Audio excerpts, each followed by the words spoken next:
Hey friends, a real quick message before we get into this episode. Frankly, I need your help.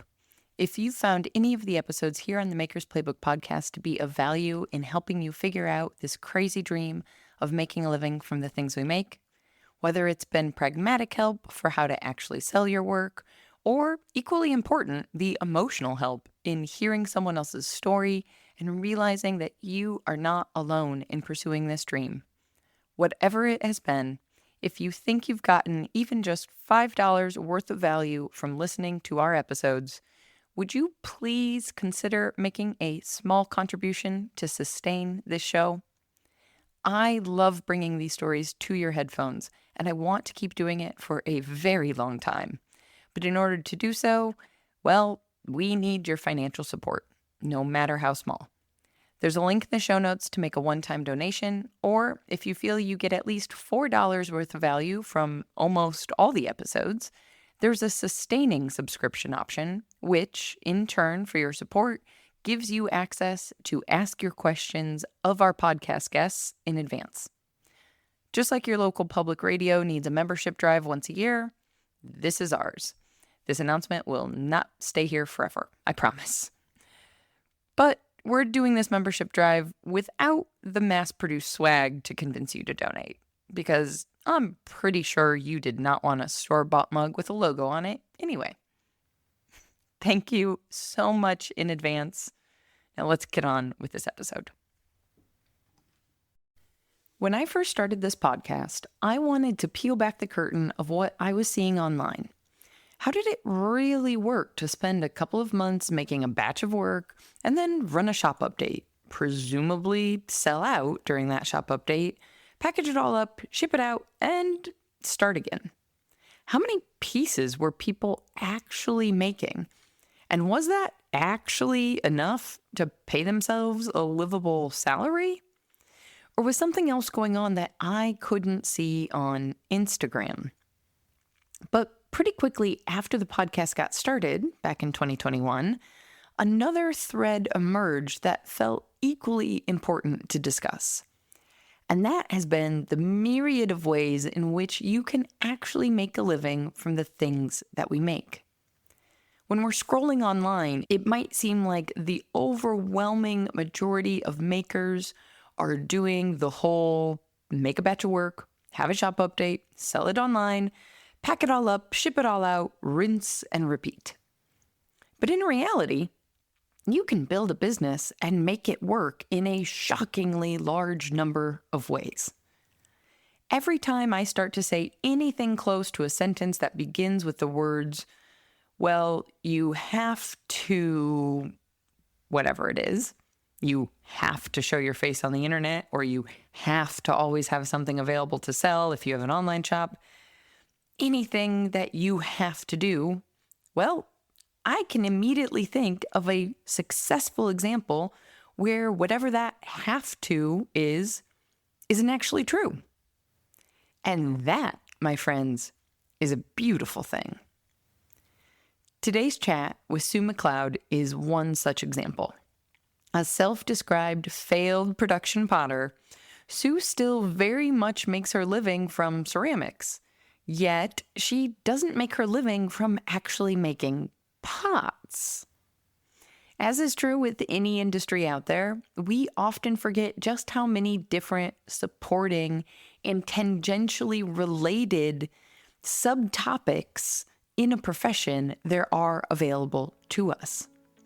And at least for me, when we start to see those, a whole myriad of options opens up to how we just might make this crazy dream of making a living from the things we make actually work.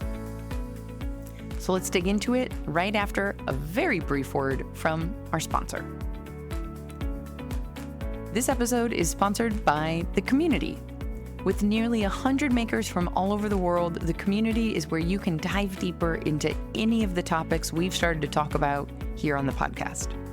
Whether it's the discussion I started back on episode 509 about choosing between Etsy or your own website, or trying to sort out what type of side hustle or full-time business model works for your own personal life, after hearing so many different kind of stories here on the podcast. If you've been listening along and find yourself wishing for more at the end of the episode, the community is that more. Learn more about the perks of membership by visiting makersplaybook.com/community, or send me a message and I can put you in touch with one of our members to get an insider's perspective. Now, on with the show. Welcome to the Maker's Playbook, the show where we talk all about what it's really like to make a living from the things you make. I'm your host, seasoned entrepreneur of 14 years, Rebecca Ikes Kara. An official hello and welcome to the podcast, Sue. Thank you. I just realized as I said that out loud that it feels like I'm bringing my mom on the podcast because her name is also Sue. So this is going to be entertaining when she listens. Yeah. Nice. Excellent. Before I get ahead of myself, how would you introduce yourself to potters or to, I guess, to people you can't see, which is the weird part about a podcast? Yeah. So I'm Sue McLeod, and I'm a potter, and I also teach classes about glazes specifically. So I guess I would call myself a big glaze nerd. I really enjoy learning and experimenting with the chemistry of glazes. So that's kind of like, as a potter, that's my main focus. I also live on Vancouver Island in British Columbia in Canada. I first started in ceramics in 2008. And so I've been, at this for almost 20 years now. Isn't that the weird, like the pause of like, oh, the early 2000s were almost 2 decades ago. Okay. Oh, no. Yeah. Yeah. We're all having a moment. It was fast. So back in 2008, was that like an intentional start? You kind of always knew you wanted to get into ceramics, or we touched clay and then we're obsessed and your whole life changed like the rest of us? Kind of like that. Like I was never interested in ceramics, pottery, never even considered it. I found myself in the Kootenays of British Columbia. So I was like out there kind of soul searching, looking for what was next in my life. And so I'm from Vancouver Island. So that's in the middle of British Columbia. And it's a very artistic community in Nelson, BC. So I went to this potluck dinner, and the woman who was hosting the potluck, she served all of the food in these pots that she had made. And it was my first time experiencing handmade pottery, like more than just like a mug or a bowl. Like it was a whole spread of dishes. And I was so impressed. I was like, "You made these?" And she said, "Yeah." And I said, "Where did you learn how to do this?" And she was like, "Oh, there's a college up the road, Kootenay School of the Arts." And I was like, I think I could do this. Like, there was just something about pottery, because I had always kind of I never considered myself artistic at all, like 0%, but I was always into crafts. So I was very crafty, and I tried lots of different crafts. I did like hemp necklaces for a long time. And before I went to the Kootenays, I took a glass bead making workshop. So I dabbled in all, I dried flowers. I did macrame. I did all sorts of different crafts, and I was really good with my hands, but I couldn't draw. So I was like, well, obviously I'm not an artist if I can't draw. What is it about the drawing that makes all of us say this? Why? Why is it drawing? What gets us there? Well, I think it's my best friend in high school was an amazing artist, and she ended up going to college for animation and illustration. And so she was she was an amazing drawer and painter and everything, like every art form she was really good at. And I was just the math and science nerd. I got straight A's in high school in every class except art. I didn't identify as artistic, so I just didn't put the effort in. It just didn't make logical sense to me. Yeah. And then I discovered like pottery was symmetrical, and it just felt like, I don't know, there was something mathematical about it. It is the most sciencey of all the arts, in my opinion. And I didn't even know about the actual science. I was just like, as an art form, because I would draw mandalas and like these repeating patterns. That was kind of the art that I would participate in and everything. And so just the roundness of the objects, I don't know, it just drew me in. I figured I could get on board with that. And then So I like applied to art school. My portfolio was full of my hemp necklaces. It was really kind of cute, but thinking back on it, but all they really were looking for was like someone who had the ability to make things and the desire and was like already somewhat creative. And I was definitely creative. I got into art school. It was a 2-year clay program. And that was my first time, aside from one class I did in grade 2, where I still have my mom gave me back my little creations that I made for her.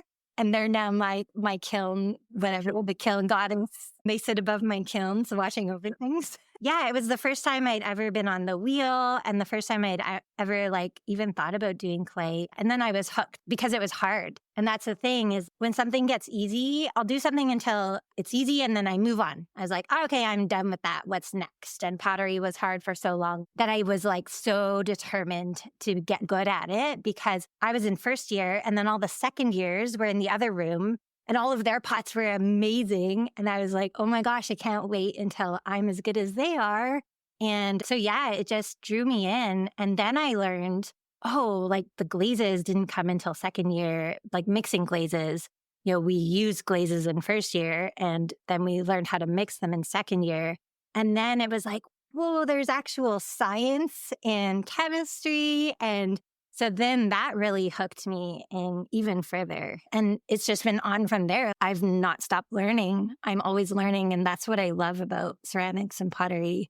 It's just there's always more to learn. I think to me, that's kind of the requirement that I think of now with pottery. And maybe with business, maybe with being self-employed as well, is that like the desire or the interest or the willingness to keep learning is like a universal truth. I think across the board, dare I say. Now that I've said that, someone's going to give me an example of it not being true. Because a universal truth feels like a really big statement. But the willingness to learn especially is so crucial to business. But then like pottery compared to any other medium, you could spend your whole life just focusing on glaze chemistry and not even be a proficient thrower. Yeah. For example, and like no diss to that. I just mean there's so many different levels of proficiency for so many different skills. Definitely. Yeah.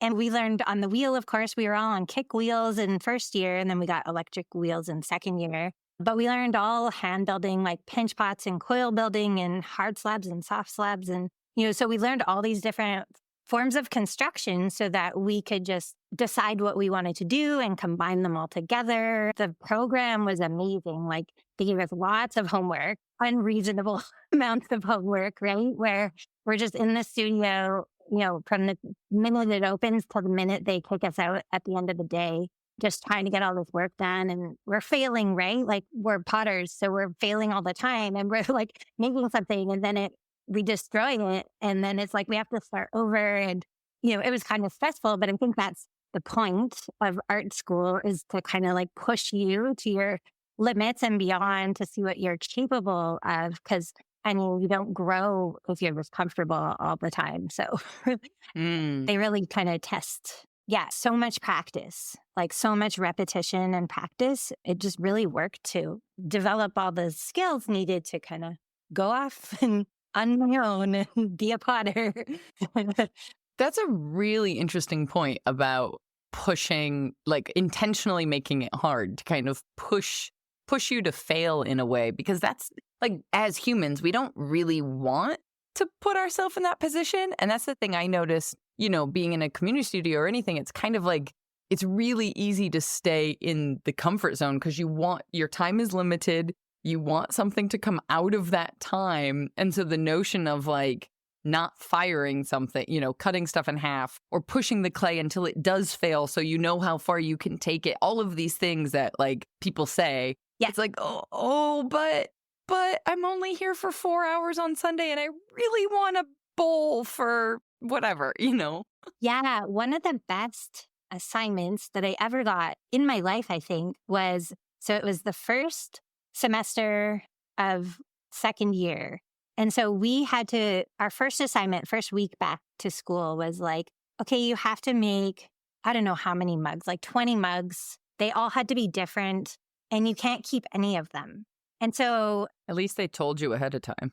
Yeah, totally. I know. And I think he probably said that, like, you guys are lucky that you know that you don't get to keep them. But just knowing that we weren't going to keep them helped us to, because I'm also a bit of a perfectionist. I want everything to be perfect. And I will spend hours smoothing and sponging and fussing over handles. And so it just forced me to make a lot of work in a short amount of time and not be attached to the results, and also like try things that I wouldn't, like cut something open, like this amazing thing that you just threw. Yeah, cut it in half and then stitch it back together. And like, how can you make a mug that's not round? What's a different kind of handle? And all these things that I never would have tried if I had the finished product in mind, where it's like, okay, I want to make a piece that I'm going to like or someone's going to buy. It really like pushed us to just get out of the comfort zone of making things that are nice even to look at. Like we just made these god awful looking sculptures of mugs. And then we had to pick our favorites, and then we had to like explore that design further and do like 20 more mugs that were all had some element of this one that we had chosen.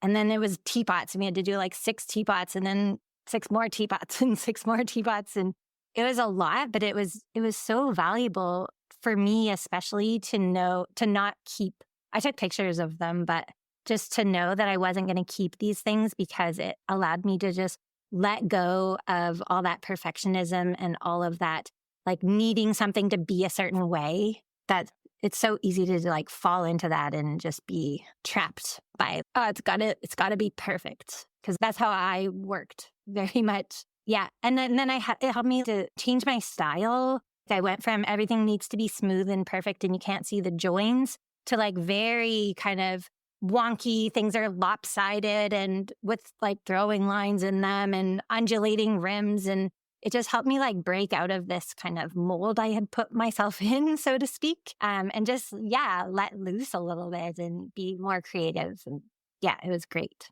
It reminds me of what one of my teachers, Sandy Lockwood, calls it sketching in clay. You know, which is particularly handy for those of us who don't like to sketch, because if I sketch with a pencil and paper, it's never going to look the way I have it in my head. But, you know, just kind of to fill a board with one form that you're trying all sorts of different things over and over again, and then come back and look at it the next day and figure out, okay, what's speaking to you? What's sticking out? And just like you said, and then picking those and then exploring that form further and whatnot. We did have to draw all of our pots as well. So there was like a drawing and design element to this program too. And so we had to like plan things in advance and sketch things before we made them, which was hard for me, but I'm glad I did it, because it really helps. If someone's trying to communicate a design to you or you're trying to communicate back to them, drawing things, it's a good skill to have. I learned how to draw pots.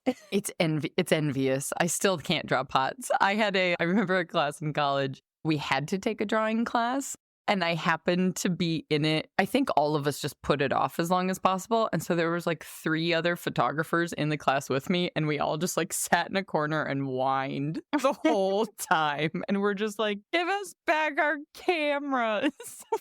Yeah, no doubt. Well, one thing you described yourself as, which I found fascinating when we were talking about doing this interview, you called yourself a failed potter. Yes. Which is hilarious to me. And I think anybody who knows you is going to be like, what? So tell me a little bit about why you say that and kind of just the trajectory, because I'm also fascinated by the fact that you said that, but you originally got into clay by sitting down with all of this dinnerware. Mm-hmm. And those two things to me are like completely at odds. Yeah. So when I graduated, that was 2010. And so I was like, I'm going to be a production potter. And I met my current boyfriend at that time, and his landlord was like, oh, your new girlfriend is a potter? We have a kiln. Does she want a kiln? We have this kiln. I was like, random. I want a kiln. And someone else gave me a kick wheel. And so I was like, okay, I'm set. This is a sign that I am meant to be a professional potter. So I moved back to the coast, Victoria, where I was originally from, and I lived in a condo, and I set up my pottery studio on the balcony of this apartment, 1-bedroom apartment. The weather in Canada year round totally works for a balcony studio. Yep, this makes sense. And I just had to keep making pots. And I found a woman in town who would fire my pots because I can fire my kiln in my apartment, but she would fire my pots for me. The man I met in Nelson, he followed me to the coast and he ended up moving here. And so then we found a place where I could have a studio. And so then I was able to set up my kiln. So that was like within a year of moving back, I had my own studio. And so then I started doing all the markets, all the Christmas shows, like the weekend, everything. I signed up for everything. I tried everything. I applied for galleries. I did that for 4 years straight. So I had a job. I had a day job. I was a lunch lady where I went into businesses with sandwiches and I would sell sandwiches to people who are working. And my job ended at 1 p.m. and I could go home and make pots. I loved making pottery and I hated selling it so much. Like I hated, so going to, you're doing the one of a kind. Is that what you're doing? Yeah. Yep. So we, as a class, went to Toronto to do the one of a kind show, the spring show. And that was our first experience at like this big juried show. And so I applied for juried shows and around here and I got in. And so I had to build this elaborate booth display and it took forever. And it was so stressful, like setting it up. I was always the last one to have my booth set up. And I was always the last one to take it down and packing up like all the fiber artists and the jewelry artists, like they're done in a minute. And I'm just like wrapping all these pots that didn't sell, like feeling defeated. And It's the pots at the end wrapping. It's the pots now that I'm wrapping for the show to take them. It's fine. But it's the putting them back in the box. And I did okay. Like I definitely did well. People liked my pots, but they were very whimsical and they were very like, people would walk into my booth and be like, wow, it's like Dr. Seuss or Alice in Wonderland, right? And they would be like marveling at my pots and then they would just leave and they wouldn't buy anything because I don't know, it was like they didn't speak to enough people as like, I'm going to sit down and drink my morning coffee or like eat it off of these funky dishes. I don't know. And so then it was like, okay, I need to make pots people want to buy, which was like, okay, you have to compromise. And all potters go through this. I recognize you have to compromise on your style in order to make things that will sell. And I don't know, it just killed it for me. So I did find this one item when I was in school. I explored translucent porcelain. And before I got into pottery, I made candles. So I was making all these scented soy candles. And that was my little side business at the time. And so then I was like, ooh, translucent porcelain. I can turn that into candles. And then I put this lichen glaze, this cracked crawl glaze on the outside. And then the light would shine through and they looked really cool. And so I found this thing that people thought was cool and wanted to buy. And so it was kind of like, okay, I found my bread and butter, whatever item. It was like, okay, I'm just going to focus on candles. But I just kind of was getting bored. Like this thing, I'm now just making things that aren't like, I wanted to explore glazes. And it was a cool glaze I was putting on them, but I like to move on to the next thing. Like, I don't want to do that. It got easy. Yeah. So after it was 2014 and I just done I was like packing up from my last Christmas fair and I did okay, but I didn't do as well as I wanted to do. And I had a lot of pots to pack up at the end. And I was like, I think I'm done with this. Like, I think I'm going to take 2015 off from trying to make a living from my pots. And I'm just going to make pots and see what happens. Like, see if I can find what I'm meant to do in that. And so I was like, take the pressure off of me because I did have my job. And so I didn't really, I would have liked to have more of an income, but it just wasn't really working for me. So you still had in 2014 going into 2015, you still had the lunchtime job that you were like, I can keep doing this and not sell pots and like be able to buy my groceries. Yeah, definitely. Got it. Okay. Yeah. And so I was like, okay, I'm not going to sign up for any shows in 2015. I'm just going to take a break and see what happens. And then this it was like it was March of 2015. There was this posting for a ceramic studio technician, full time at a rec center. It was a government job with benefits. And it was like more money. It wasn't that much money, but it was more money than I had ever consistently made in my life.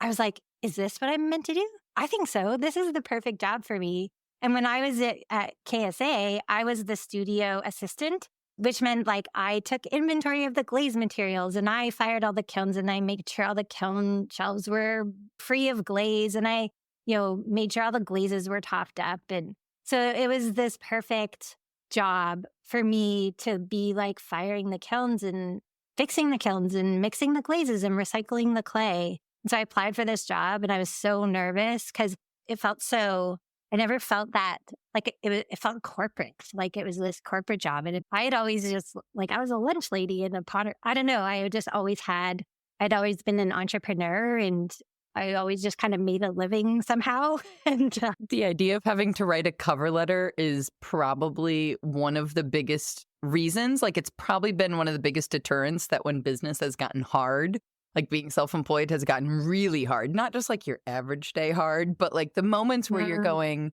should I log into my LinkedIn? Should I think about this? The idea of having to redo my resume and a cover letter for every application is like, nope, we're going to make this work. We're going to figure it out. yeah. So I did it and I got the job and I worked there for 6 years and I started out full time. It was a couple years in when I started learning about glaze chemistry. I took some online classes through Alfred University and I was like really learning about glaze chemistry. And then I was kind of the problem solver at the studio. So whenever someone's glaze didn't work out, they'd come talk to me. I'd be like, oh, your application is too thick or you need to do this or these are layered. You need to wait before you layer this glaze over that glaze. And I started to become kind of known as like, oh, Sue has the answers like to any technical clay and glaze questions. And then I started getting hired to fix people's kilns around town. And then I was asked to teach a glaze chemistry workshop. And so that was 2017, taught my very first glaze chemistry class in a friend's, like a woman who was going to the studio in her living room. And there was like 10 people there. And I put together a PowerPoint presentation and I taught this 2-hour workshop, and which has now become, it's like a 10-week program because you can't teach everything that there is to know about glaze chemistry in 2 hours. But It's just the introduction. yeah, it was. And I like tried to cram it all in, but it was like, so that was the beginning of me teaching. So then I was like, oh, I want to teach more. So then I requested to go down to part-time. And then I was able to do part-time for like 4 years before I ended up quitting my job after pandemic hit. And yeah, that whole thing. Small little bump. So really, the online teaching a lot of people probably know you for now, did that kind of become full-time because of the pandemic? Or was that like where you were trying to go anyway? And the pandemic just was a little scoot, like a push. That's where I was trying to go. So like in 2016, I think I actually went to college. I took a college program for digital marketing because I was like, okay, I need to learn how to market. Like there's like the making a product and then the selling of the product. And I started listening to podcasts it was the Potter's Cast, the first podcast I ever listened to. And then he had a business podcast also, Paul Blaze, called Doubt the Doubts. And so I started listening to that. And then I started learning about blogging and like passive income and all of those. So it's like, And then you learned really quickly, passive is not passive. yeah, I'm still waiting for the passive part. But I was like, blogging, yeah, I was like, I want to do that. I want to build a blog. And so I went to college I got a certificate in digital marketing and I learned how to like create a blog. And some of my classmates went on to like down the influencer path of like digital online business. But I just wrote blog posts about ceramics, about glazes and clay and kilns and all of that sort of stuff. And that was how I started to like build my email list. And then I had people, once I had a product to sell, which was years later, I had people on my email list that wanted to learn from me. And so it kind of evolved into that. And then COVID when the pandemic hit, I was like, what is happening? I need a break because I was like working in a public facility. We had to like make sure everyone was 6 feet apart and washing their hands. And it just was really stressful for me. So I was like, I'm going to take a leave of absence and just like step back from being in this public place. And in doing that, my business, I was able to devote 100% of my time to my business. I didn't have to leave my home. I could just like stay quarantined in my office. And then my business really kind of took off. Like I was able to replace my technician income, a couple times over by just teaching online. And so it was obvious. Absolutely. What my job. Yeah. I'm fascinated by how easily you talk about selling a product, digital products, about teaching, like it just completely rolled off your tongue so quickly of like, oh yeah, so I like decided to take a course. But all of this started with the fact of how much you hated selling your pots. Yeah. And I think it's funny because I think about that a lot. And I think it's because I believe that my courses are helping others, whereas my pots are like this frivolous item, like that I couldn't, when I was selling pots, I couldn't afford to buy my own pottery. Like I just couldn't reconcile people giving me that much money for something that I made. That, like, I don't know. It was just also, it was my imposter syndrome about being an artist, I think, that made it really hard for me to sit and talk about my work in a way like people are like, wow, that's so beautiful. And I would like get really shy and my face would go red and I'd be like, thank you. And like, I wouldn't know what else to say. Whereas, do you want to buy it? yeah, like, yeah. And then whenever people would give me money, I'd be like, oh my God, I hope it doesn't break, or I hope they don't get home and have regret. But for some reason with teaching, it's so obvious, like this is helping people. People need this. And it feels like I'm providing a service rather than just an item. And I don't feel that way about pottery. Like I buy pottery but it was my pottery. Like I didn't see the value, I guess, of my pottery. And I've grown a lot since then. That was 10 years ago that I stopped like selling my pottery. So I think I would think differently about it now because I've grown a lot as a person and also as a business person, as an artist even. And so, yeah, I think it's different now. But at that time, I was just so new at it. And I was just so like shy and timid. And yeah, I didn't feel worthy of like the exchange of my pottery for money. Yeah.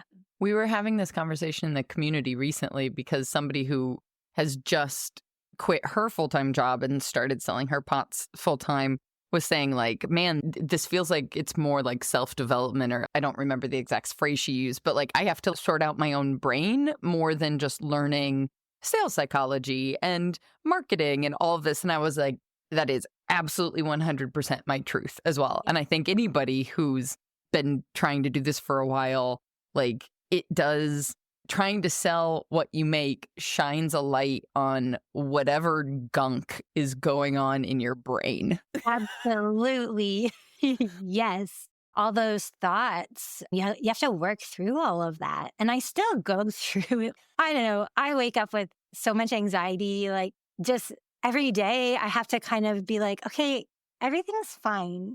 I worry about sending the wrong link in an email or writing something in the wrong way, and someone's going to take it the wrong way and they're going to be offended. And I don't even get that much negative feedback, but I'm so afraid of it. It's like, you have to have like a really thick skin to put yourself out there on the internet. And I don't have that. I'm not that tough-minded, but I'm always growing and I'm always getting better at it. But my goodness, it's like, yeah, you have to work on your thoughts about you as a person, as like a valuable human being, as like other people have their opinions and they can keep them, and what they think doesn't mean anything about me, all of these things. Yeah, it's definitely a challenge. We all have to learn that in some capacity or another. And being a business owner is a really quick way to, yeah, you either figure it out or you can hide. Like I want to hide a lot and I just don't. I just force myself not to. Or you figure out the way that works for you, right? Like you Yeah. figure out, I'm forever thinking of whenever anybody's like, I really don't want to put my face on the internet. I'm like, that's cool. Joe at Old Forge, never done. Does anybody know? Like, nobody knows who he's like the Banksy of ceramics. He's doing wonderfully. From the outside looking in, I would say he's succeeding beautifully. Just means he does things differently to make up for that. I don't love putting my face on the internet, but frankly, it's the lazy way for me. It's faster and easier for me to just open up the camera and start talking rather than go through the effort he's going through to like create these long form content, blogs, carousels. I'm like, that's so much more work than me just like turning on the camera. That's true. Yeah. You know? Yeah, I agree. But I definitely think there's examples of every version. At least that's my goal with this podcast is like there are so many examples of how we can make these things work more than what we're used to seeing all of the time. And I would also wager a bet that the people we perceive as having thick skins, like I'm sure some people think I do, and I just think I have more practice than other people. It's like the fear of something going wrong. I mean, quite literally this morning, I realized the email I sent this morning has 2 missing links. Right.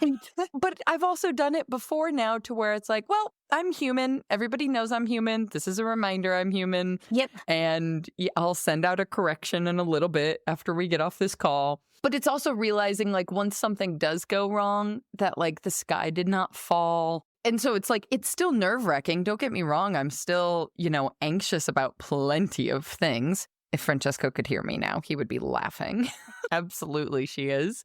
But it's also like with less, I don't know, less weight. Like the anxiety is there, but I guess the fear gets quieter, ? That doesn't even feel real as I say it out loud. It's still there. You just do it anyway. Maybe. Definitely. Yeah. So I've done these webinars and it's like I'll have 2,400 people signed up to this webinar. And that makes me like, I am sweating. It makes me so nervous. Like I'm about to stand up on stage and like do something that I have no idea what I'm doing. But then I remember like, oh, I do know what I'm doing. And so I had this webinar and like my worst fear is it fails. And then of course it failed. Like I've been through that where the technology fails and I had to like cancel the webinar and I had to send out an email and say, sorry, like we have to postpone. And so it's like, yeah, when your worst fear happens and then you're like, oh, well, nobody died. Everyone's fine. Like it's just a free class that I'm going to do on a different day. The more that it happens, it's like, okay, yeah, it's not that big of a deal. The fear is bigger than the fail, like a million times. Yes. Yes. Also, what you just said there, I'm laughing. Nobody can see me. I don't know what it is about. I just loved hearing you say, like, when it's free content, like the perfectionism almost feels like it gets louder. And I have to always remind myself, like, I'm literally doing this for free for people. So, like, if something goes wrong, I should not feel this bad about it. True. What is it about that, and also that's sometimes the level of like frustration from people to where I'm like, I would understand if I don't even want to say it out loud, even though I don't have a wedding on the books, like it never happened in 14 years, but should it have happened that like a memory card failed and I lost, I don't know, somebody's ceremony pictures or something, like something you could never redo again that they've paid literally thousands of dollars for, like, that makes sense to have somebody be really mad at you. But to get an angry email from someone because I tried to help with like a time zone conversion and I messed up, but then they also didn't for something that's free, I was just like, wait a second, hold on. Yeah, totally. And the thing is like people are very understanding. Like I am imagining them being so mad and they're not. I'll get like 50 emails being like, yeah, no problem. And thank you so much. And your content is so helpful. And then I'll get one email being like, oh, I set aside time for it. And that's my fear. That's my nightmare that someone set aside time to come to my free class and then I didn't deliver it. And so I've completely inconvenienced them. And I don't know. It's just like, if that's the worst thing, those are the stakes. And that's not bad. That's not that bad. And if people can't, the humanness of it all. Like when I see people that I look up to make a mistake or, say the wrong thing and correct themselves, or like, I'm so grateful for that, to witness that, because it helps me remember I'm human and people probably don't. They probably, because you put people up on pedestals and you think that they're perfect and they never screw up and they never have a bad day. And then you see them screw up and have a bad day. And you're like, thank you. Thank you for showing me that, because it just, we're all the same. We're all human. This is really interesting because I feel like on the one hand, people are tired of social media being so curated, right? But on the other hand, when we go to share on it, we're so nervous about being imperfect or doing something wrong. And it's like, yes, but the very thing we're saying we want is to be imperfect. Like I've never thought about it that way. That's really, Yeah. and I don't want to dive down the rabbit hole of social media, but just the way you phrase that made my brain think differently. Nice. So before I get I've already gotten carried away. So before I forget, we've got some of our community members who, I told that we were going to interview, and they get a chance to give me some questions for you. So I don't want to forget those. So Bill said that from his perspective, well, number one, he's a big fan. Number two, he thinks that you have mastered your online marketing across a lot of platforms. And so he's curious about how and I love your reaction there of like, have I? So maybe we can talk about that, but also curious about how you leverage social media to drive the interest to your courses and other offerings that you do. Yeah. So my whole thing, and this is what I learned to do, the formula is to, create free, valuable content. So give people a way to get to know what you're about. They get to know you as a teacher, which is why I started putting out videos, because first it was just blog posts. And then I realized, like, when I explain things to people using my words, my mouth, my voice, I get such good feedback that, oh, you explained that so well. Like I never understood it that way before. And so then it was kind of like, okay, I should start putting myself, like, more videos out there, because then people kind of get to know me, the way I talk, the way I, word things. And so it's like giving people a taste of what I have to offer. And, the whole strategy is like to be so ridiculously valuable for free that, the people who want to go deeper, it's going to be a no-brainer for them. Like, yeah, I want to keep learning. Some people, I will have helped them immensely just with my free content. And they, nobody's obligated to sign up for one of my classes. But the people who really want to go deeper,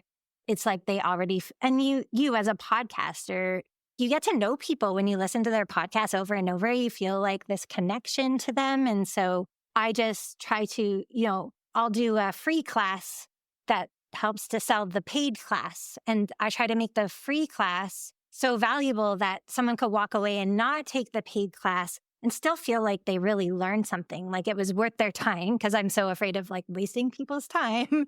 But then it's like the next logical step, if you want to go deeper, is to sign up for the paid class. And then you really get to my attention, and we can really work through your individual glazed problems and whatever you're trying to achieve.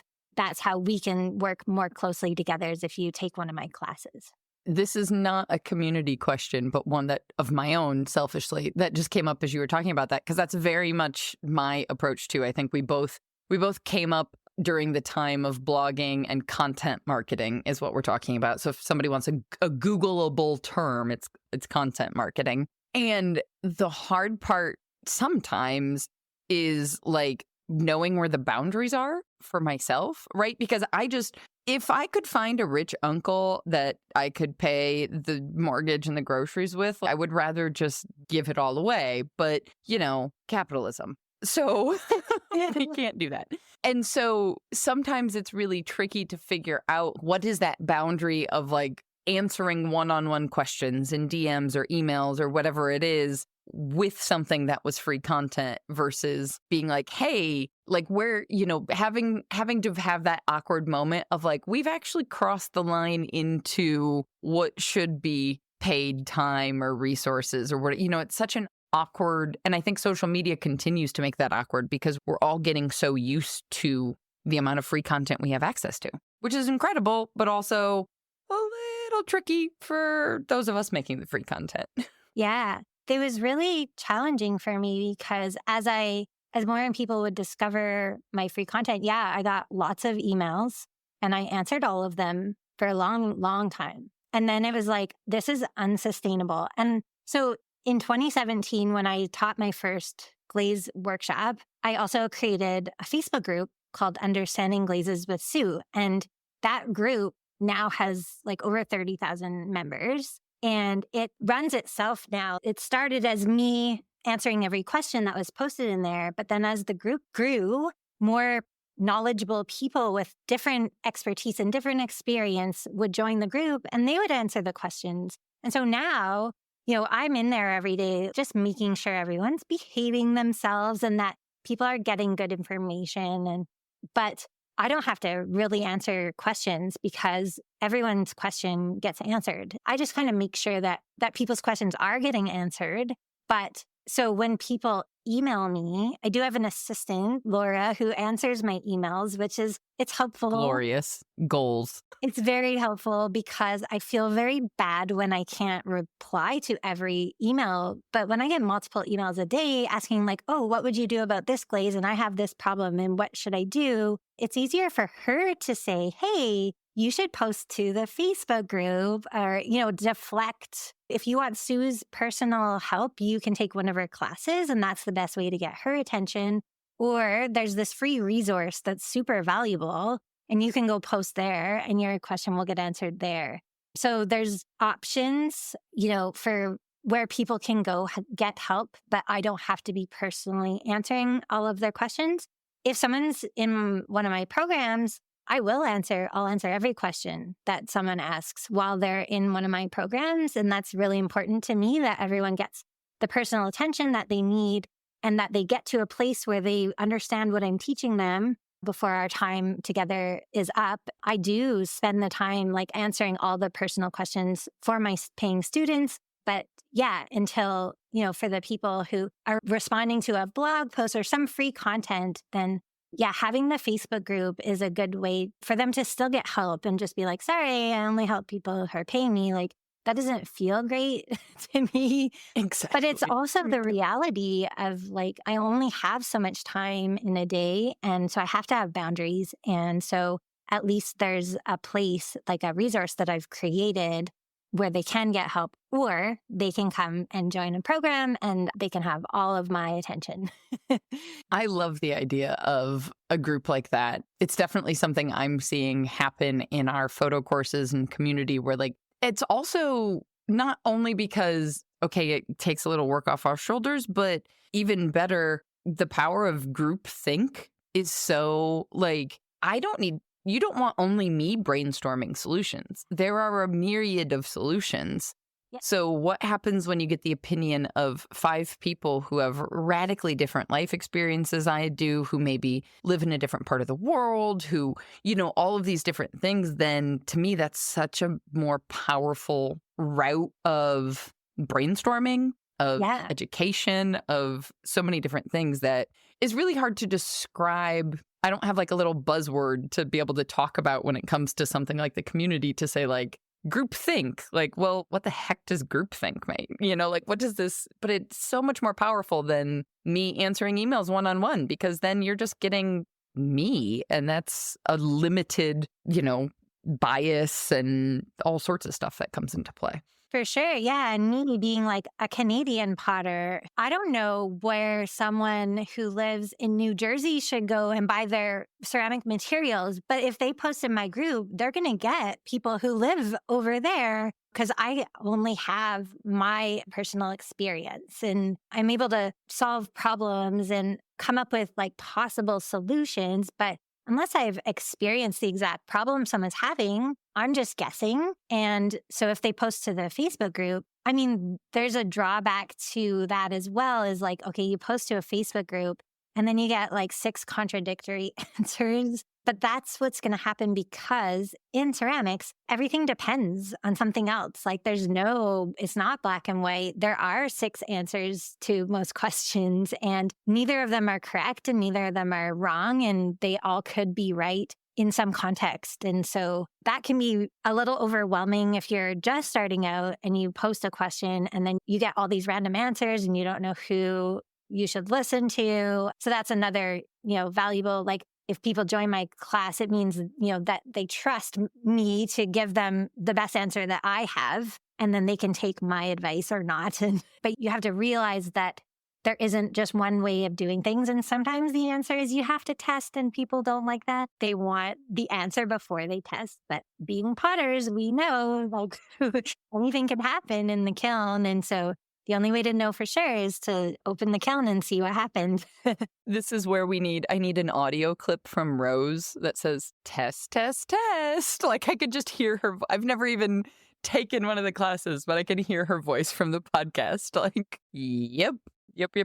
It's the same. I mean, there's less testing with photography because it is more controlled, but at the same time, you still have to I can academically explain the whole thing, but you're not going to know if that's the result that you want until you go out and try it and then go, okay, well, hold on, You have to see the result and then adjust and try again. And I think the thing you said about everything being so interconnected with pottery is also 100% true. I don't know about your experience, but for me, 100% true of business, right? Especially for a pottery business, but any business. When I think about, okay, we set up our studio a specific way because of being production potters. That's a completely different set of needs than someone who's doing sculpture or someone who's doing, smaller batches of work or sgraffito or anything. Or how you're going to sell or what you're going to sell is all we're not going to wholesale, highly detailed sgraffito surfaces. Like that doesn't make any sense. And then where you sell that at and how this all, it should strike a chord with people who have listened to at least a couple other episodes on here. Cause I'm like, yeah, this is exactly what I've been saying for business, but with glaze. Yeah, for sure. You just have to try things. Yeah, with business even, you're always testing things out to see what happens. And with marketing, it's like that. It's like, is this image going to work or is that image work? Like, I don't know. It's usually the one that people aren't going to like, and that gets the biggest response. And, it's funny. The thing that took you way less time than the massive strategy you planned out. Uh-huh. Yeah, exactly. Always. Yeah. Well, along the similar vein of Bill's question, Melissa was asking, and I should preface this with, I think both of them have been chatting and considering doing a little bit of online teaching. So that's a little of the through line here. But Melissa was asking how you decide what to provide for free versus what is in a paid course in terms of that balance of content. Yeah. So I've struggled with this quite a lot. The free content is the what, and then the paid content is the how. The paid stuff kind of walks you through a system or a process from start to finish. But the free stuff is kind of like, I don't know. And I didn't do it this way. I just started blogging about whatever questions people were asking me about. So then a lot of my free content is part of my paid courses because it's still true. I still want you to use witness cones and use a glaze journal. And I have blog posts about these things. But the paid stuff is the step by step. This is what you do, and this is what you have to consider, and this is what you think. And if this happens, you do this. And if that happens, you do that. Whereas the free stuff is more of an overview. It's more of getting people to think about what they're doing and, whether they could be doing something differently. I probably give more away. I've taken courses on how to make courses and marketing courses and stuff. And it's different because you're always learning from someone who's teaching you their business is marketing and they're teaching you from a marketing perspective. But then my business is like ceramics, but I'm also using marketing. It's like I probably teach more than I should in my free classes. They're like, you're supposed to leave them wanting more. And I'm like, but I don't want them to leave being confused. Like I want them to leave with value. Yeah, you want like a closed circle. Because also, I'm guessing you and I have probably been on some of the same webinars of people who teach people who teach. And there's nothing more annoying to me than coming onto something, there's some big splashy clickbait promise, right? Of like, solve whatever. And then you get on there and it's like half the time of like them describing why they know what they're doing. And then a very small period of time of like some very, very, very simple level, but whatever. Let's say it was a marketing webinar and it's kind of like, understand your ideal client and, whatever basic stuff. And then they go straight into a pitch, into a sale. And so it was like, yeah, when I made my webinar for the 4 most common Instagram photography mistakes, it's like, no, we're literally going to talk about these 4 things and I'm going to give you a solution to these 4 things. So if you want to leave once that's done, go and do it. But also there's still so much more we can keep going with. So here's something that you can buy if you want. Yeah, for sure. And I actually got a really nice comment on because I run Facebook ads for like a free class, and someone commented on my ad that they really appreciated how much I teach in my free content, because a lot of these free classes are like just what you said. Like, it's like, okay, I know what I'm doing and here's something you can buy. So if you're struggling with this, you can sign up for my program and give me money and I'll teach you how to solve it. That's just a sales pitch. It's not really a free class. That's why I stopped calling them webinars. I learned, you do a free webinar. And I'm like, no, this is a class. A webinar sounds just like it's just a sales pitch. And there is a sales pitch. Like, of course I am. And I tell people in the beginning, I'm going to tell you about my course that you can sign up for at the end if you want to. But I also hope that you get a lot of value, like regardless if you sign up or not, that you walk away knowing something that you didn't know before. And that's going to help you make better pots and have better glaze results. So I really appreciated that comment, because that is something I try, is to not make my free classes, just all a sales pitch. It's like, there's actually stuff to be learned here. And then if you want to go deeper, because there's so much more that you can learn, I give the overview of the framework of the paid class in the free class. This is what we're going to do. And lots of people can just walk away with that and be like, okay, I know what to do. I know what I need to do. I don't need the paid class. But a lot of people do, they want like the step by step. They want me to help them with their very specific situation. And I love doing that. Troubleshooting and problem solving and helping people figure out how to get the best results. I think the delineation makes sense to me as well for my own content, which is comforting. Also, because the thing that I thought of as you were explaining is the difference in, it still takes us a fair amount of time to create free content, but I'm kind of allowing myself to just go with whatever feels most urgent in that moment, right? Like if I had gotten 3 emails that week about how white backgrounds are so difficult, I'm going to randomly make a post on Instagram about why white backgrounds are so difficult. But then the next week I might jump to lighting, or I might jump to composition. I'm kind of jumping all over the place based upon what people are asking me. Whereas the amount of time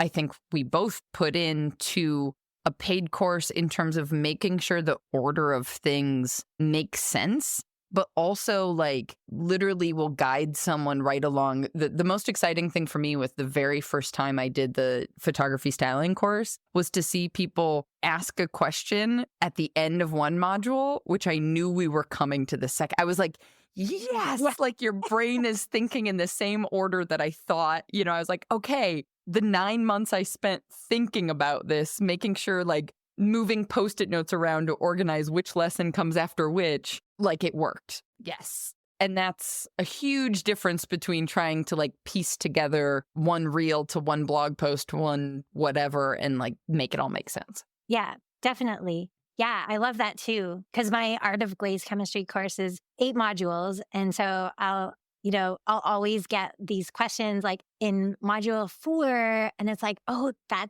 I'll kind of answer it, but I'll be like, that's coming next week. Like, don't worry, hang in there.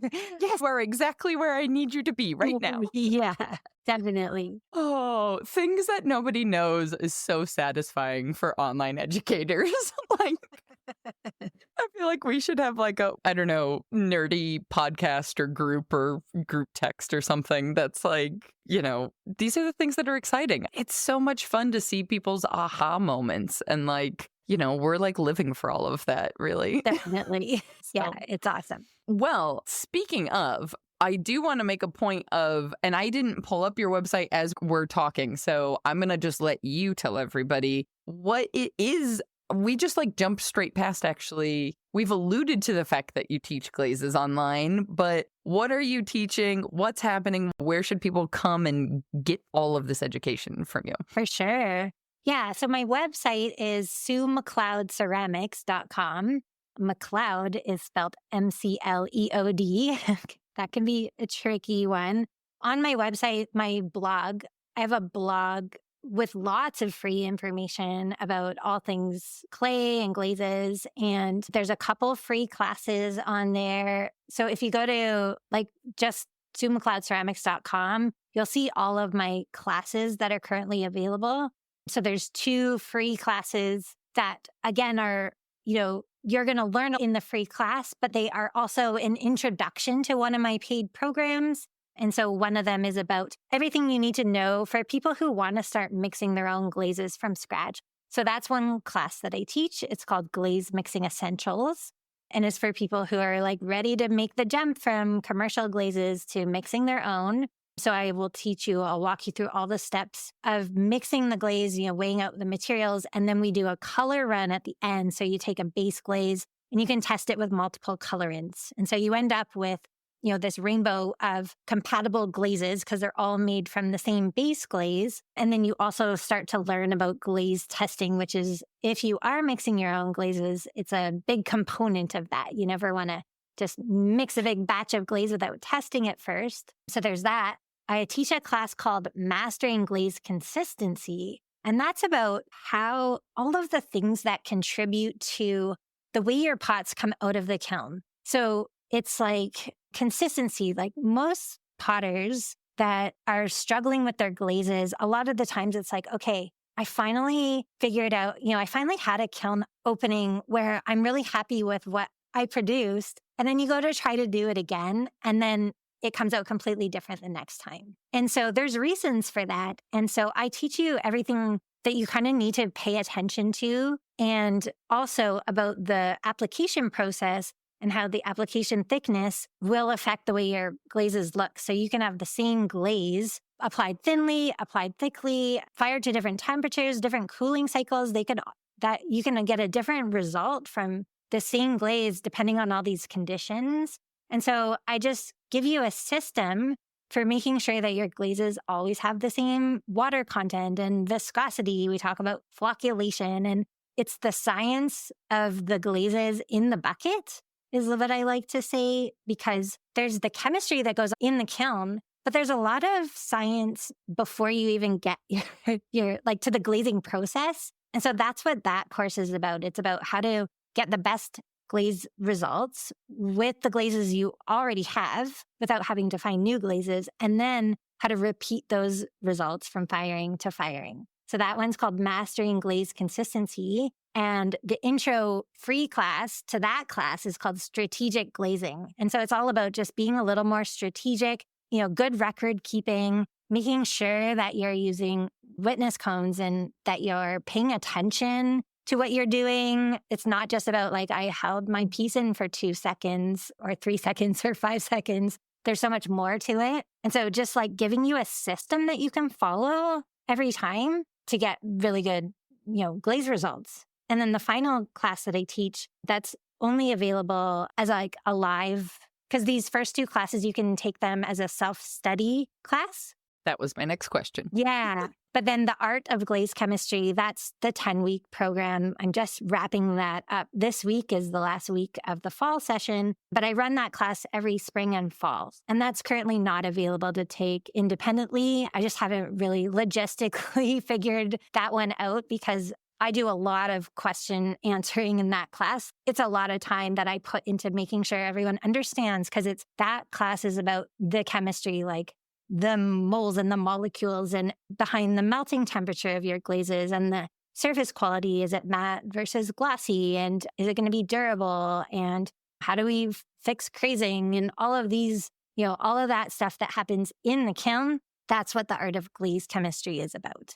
I mean, it's quite technical, but I'll walk you through, like I will hold your hand from wherever you're at this moment. The only requirement is that you already know how to mix a glaze from scratch, but you don't have to have any math or science background. I explain everything very basically and we go very slowly, and there's experiments designed to like solidify the information before we move on. And so that's kind of, the more advanced class, although you don't have to be advanced to take the class, but you will be advanced on the other side of taking it. And then I also have a membership just for people who have signed up for one of those 3 courses. And so it's not available to the public. But if you sign up for any of my classes, you'll be invited to join my membership, which is where I can help you, which is where we have a community discussion forum. I make a training every month, like a workshop every month about glazes or some aspect of running a pottery studio.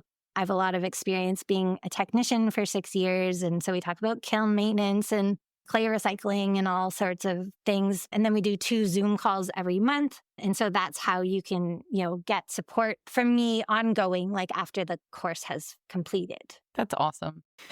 That's amazing. It feels so familiar for me, even though, frankly, I know nothing about glaze chemistry. That is Francesco's line, silo of the business, if you will. And he definitely loves it. But it feels so familiar in the same way that I think about teaching photography. Like you talking about building a system so you can repeat and get the same results. I was like, I'm pretty sure that same sentence has come out of my mouth. And this is the funny part that I think we all get into this because of this creative bend and this desire to be creating.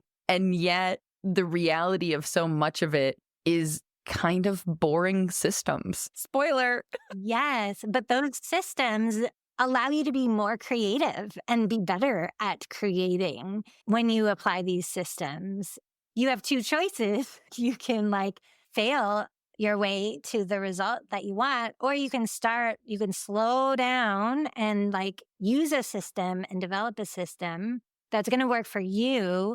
And then you still will probably fail a couple times, but it's but you'll know why. And then you can say, okay, I can iterate from here. And exactly. Yeah. And I really encourage, I always get excited, not excited, but having something come out of the kiln is valuable regardless of whether it worked or not, because it either teaches us what to do next or what not to do next. And as long as you know what you did to get that result, whether it's good or bad, which is using the system, then you can either improve upon it or you can repeat it. And so it's just, it's we use the scientific process to be more artistic and to be better artists. And it's such a gift being potters because we get to use so many parts of different sides of our brain and different skill sets. And it's not just about being the best with your hands or being able to draw nice pots or whatever, being the best artist and being able to talk about your art.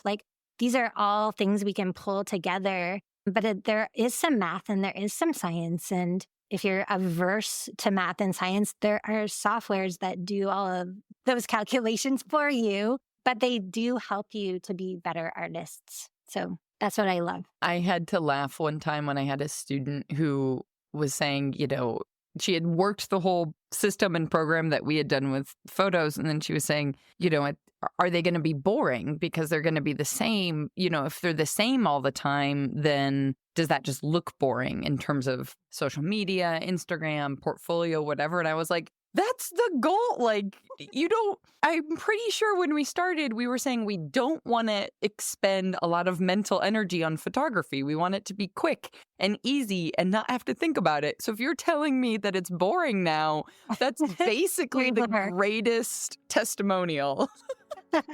Perspective. I love it. I love it. Well, you just brought it full circle, bringing it back to the drawing. So Right. I feel like that's just like a bow on the top. I can't. Anything else, I'm just going to like dive down a whole nother rabbit hole. And this hour has gone very fast. So, Yes. and speaking of production potters doing all of the markets, it's time for me to go load a car. Yes. Good on ya.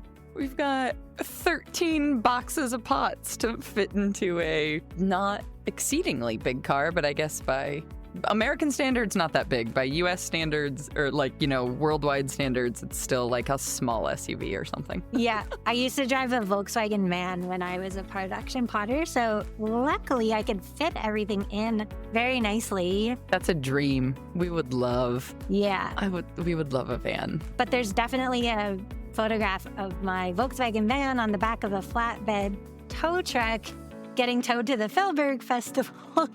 You're like, please don't actually take it to a mechanic. Can you drop me off at the show and then I'll figure it out later? That's exactly what happened. Yeah, careful what you wish for.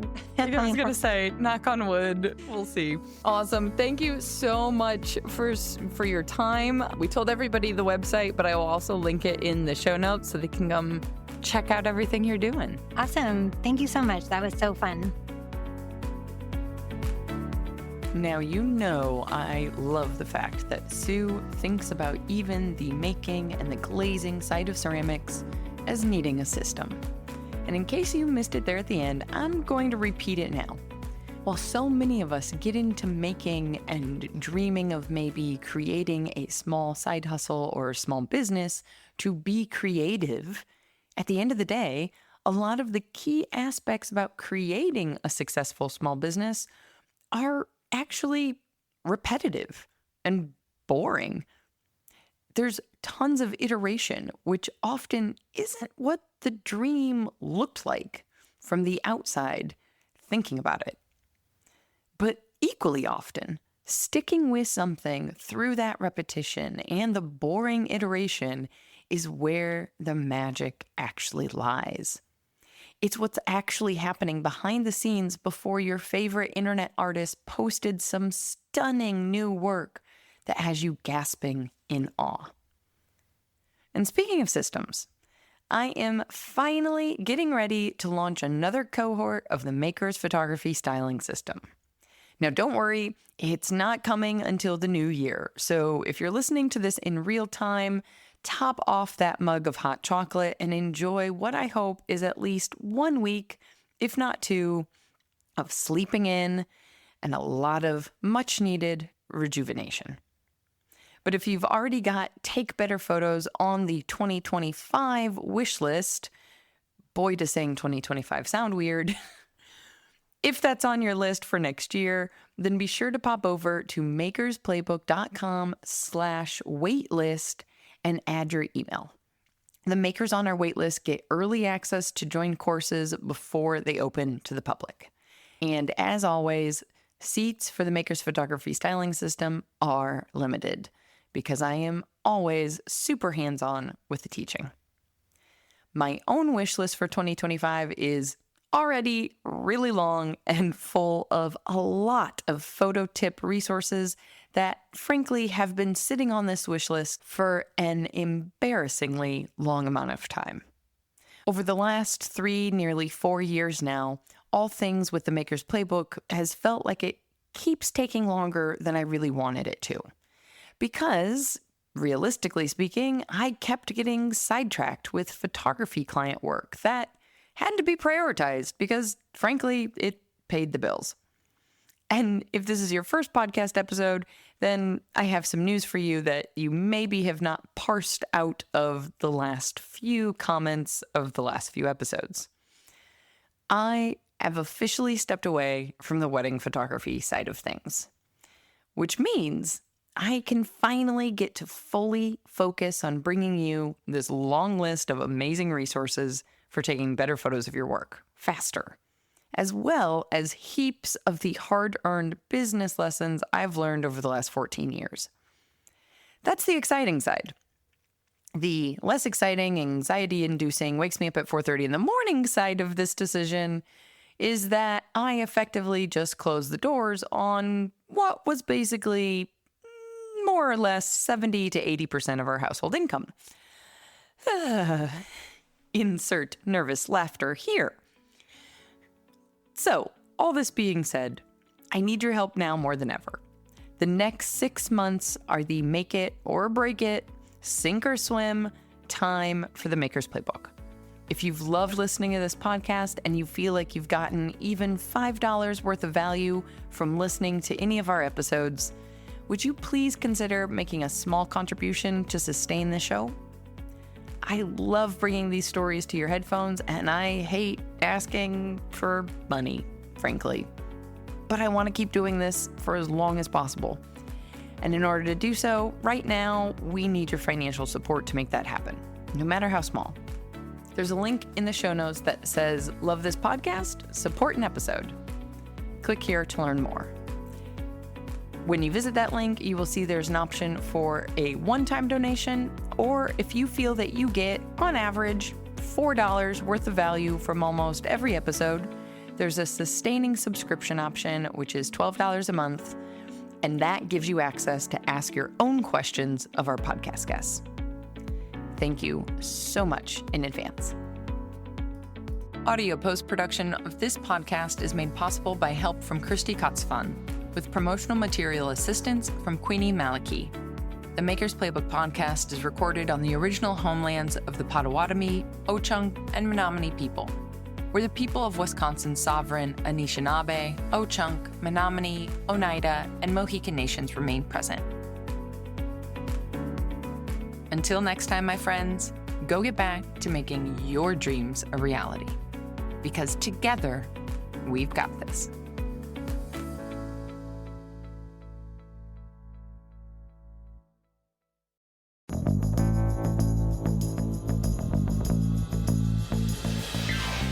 This podcast is a production of the Brickyard Network, an extension of the Archie Bray Foundation for the Ceramic Arts.